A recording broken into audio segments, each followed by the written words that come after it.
Assalamualaikum warahmatullahi wabarakatuh. Kembali lagi di IST edukasi seputar otomotif ya. Nah, untuk kesempatan kali ini saya sedikit membahas mengenai alat ukur ya. Nah, di video kemarin juga saya sudah sedikit membahas mengenai hand tool ya. Nah, untuk ini ada lumayan banyak request ya kemarin. Katanya suruh request bahas alat nih ya, seperti ini komentator teman kita. Nah, ini saya akan sedikit bicara mengenai alat ukur ya. Nah, untuk alat ukur untuk di kesempatan kali ini saya coba mengangkat judul adalah jangka sorong ya. Nah, jangka sorong itu adalah alat ukur untuk mengukur tiga sudut ya. Jadi ketika kita ingin mengukur diameter luar, diameter dalam dan kedalaman. Nah, bisa kalian lihat di sini untuk bentuknya ya. Nah, untuk yang bagian atas atau bagian skala atas itu adalah untuk menghitung baik inci ataupun mili ya. Jadi untuk keperluan standar internasional ketika menggunakan inci, maka kita berpatokan di bagian atas ya, skala bagian atas. Dan untuk ketika ingin menggunakan milimeter, kita berpatokan di bagian bawah ya. Selain skala utama, juga ada skala nonius ya. Nah, di sini kita bisa melihat ya di bagian bawah, rahang bagian bawah itu adalah skala nonius ya. Nah, oke, kita bahas satu persatu bagian atas ya. Nah, untuk bagian atas yang rahang dalam ini keperuntukannya adalah untuk mengukur diameter dalam ya. Contoh ketika kita ingin mengukur suatu bearing ya, bearing ini ukurannya berapa gitu ya. Kita tidak tahu diameter dalamnya berapa, maka kita tinggal melakukan pengukuran menggunakan alat ini ya. Nah, nanti untuk di kesempatan berikutnya akan saya sedikit praktekkan cara mempergunakan alat ini ya. Bagaimana melakukan kalibrasinya dan juga bagaimana melakukan pengukuran yang baik dan benar ya. Jadi ketika kita melakukan pengukuran tapi tidak dibarengi dengan teknik yang betul ya benar, maka akan terjadi miss ya. Nah, hasilnya pun tidak akan maksimal ya.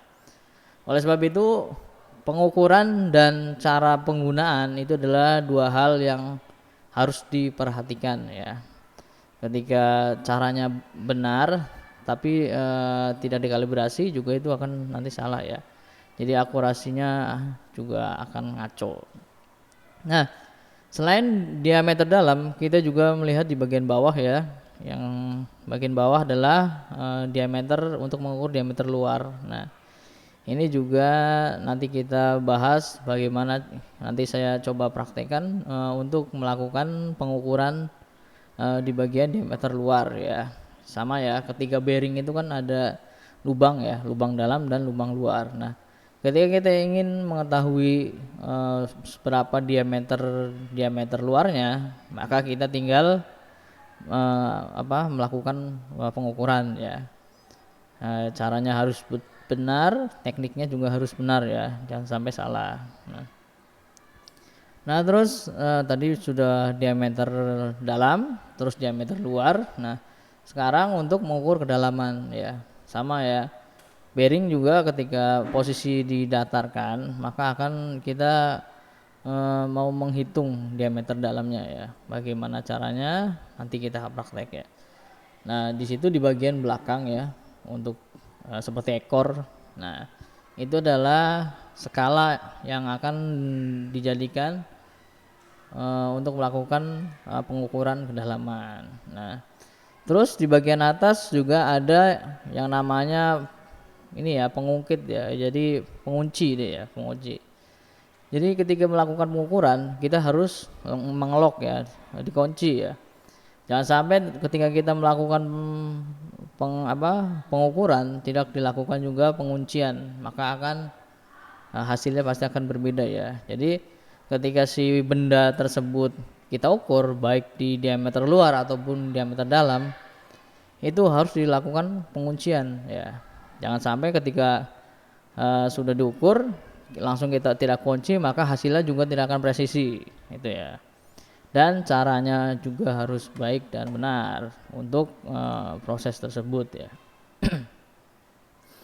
Nah, ini sedikit mengenai jangka sorong ya. Jangka sorong adalah alat ukur yang mampu mengukur jarak, dalaman maupun diameter dalam suatu objek dengan tingkat akurasi dan presisi yang sangat baik, kurang lebih 0,05 mm. Nah, itu ya.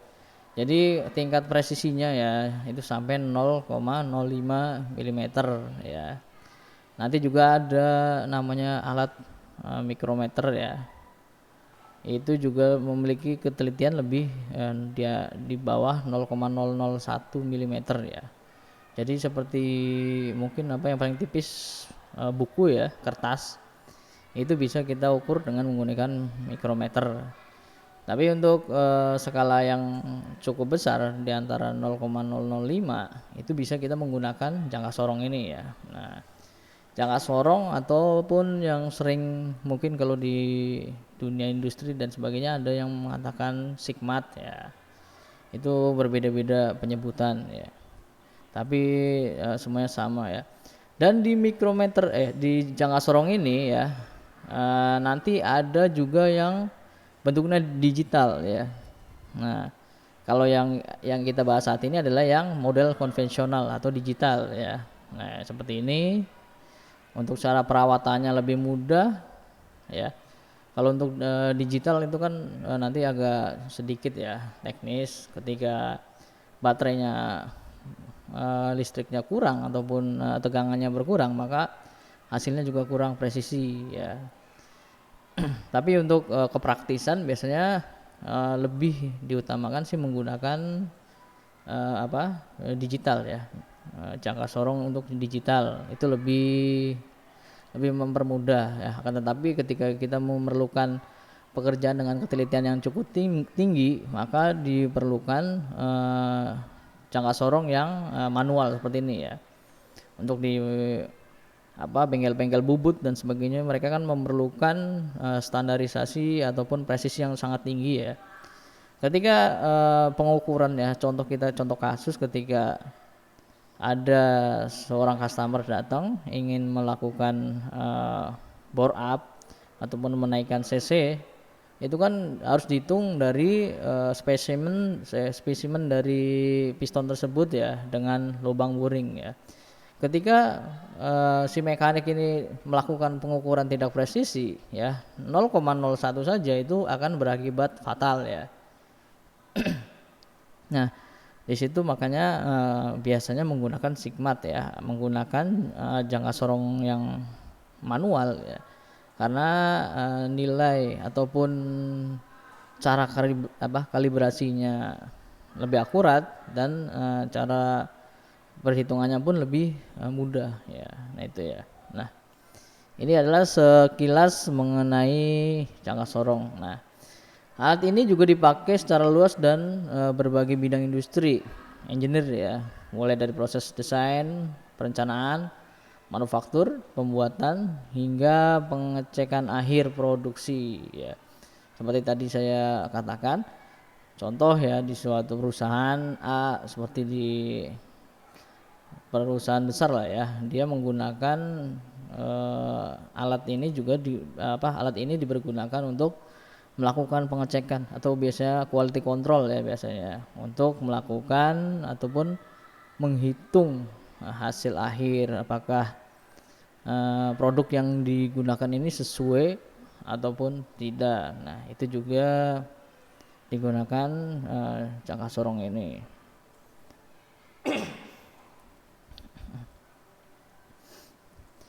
Alat ini dipakai luas karena memiliki tingkat akurasi dan presisi yang cukup tinggi, mudah digunakan, mudah dibawa-bawa dan tidak membutuhkan perawatan khusus ya.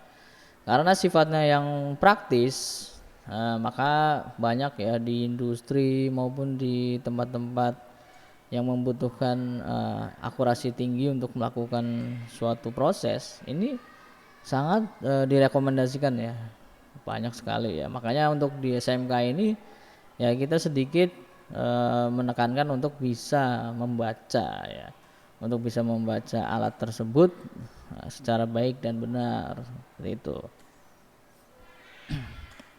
Nah, terus cara perawatannya juga tidak terlalu khusus ya, tidak terlalu sulit ya.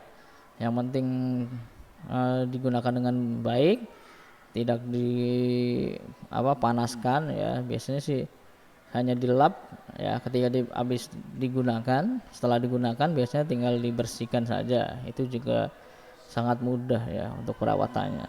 Nah, bagian-bagian jangka sorong terdiri di skala baca yang terletak pada badan alat ini, ya seperti skala angka yang seperti penggaris dan yang diatur berdasarkan letak atau rahang jangka sorong ya. Nah, tadi sudah sebagian kita juga bahas mengenai ini ya, mengenai